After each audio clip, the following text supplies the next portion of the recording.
Hi friends, ఈ వీడియోలో లైనింగ్కి main fabric ఎలా జాయిన్ చేసుకోవాలో చూద్దాము. చాలామంది ఏం చేస్తారంటే ముందు మెయిన్ ఫ్యాబ్రిక్ని పెట్టేసుకొని తర్వాత లైనింగ్ని పెట్టి ఆ లైనింగ్ పైన చూసుకుంటూ కుట్టు వేసుకుంటూ ఉంటారు. అలా కాకుండా ఇలా ఒకసారి ట్రై చేయండి. ముందు ఆ లైనింగ్ పీస్ని పెట్టి తర్వాత మెయిన్ ఫ్యాబ్రిక్ని పెట్టి ఇలా కుట్టుకుంటూ వెళ్ళడమే.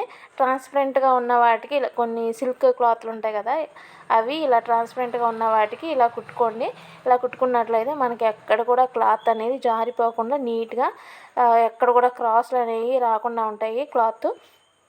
ఇలా మనం స్టిచ్చింగ్ చేసేటప్పుడు క్రాస్గా కనుక మనం ఆ క్లాత్ని తీసుకున్నట్లయితే మనకి ముడతలు వస్తూ ఉంటాయి. అలా కాకుండా ఇలా చూస్తున్నారు కదా, కింద క్లాత్ అనేది ఎంత ఉందో ఇటు చివర కూడా అంతే ఉండేలాగా చూసుకుంటూ సమానంగా కుట్టు వేసుకుంటూ వస్తే మనకి నీట్ ఫినిషింగ్ వస్తుంది.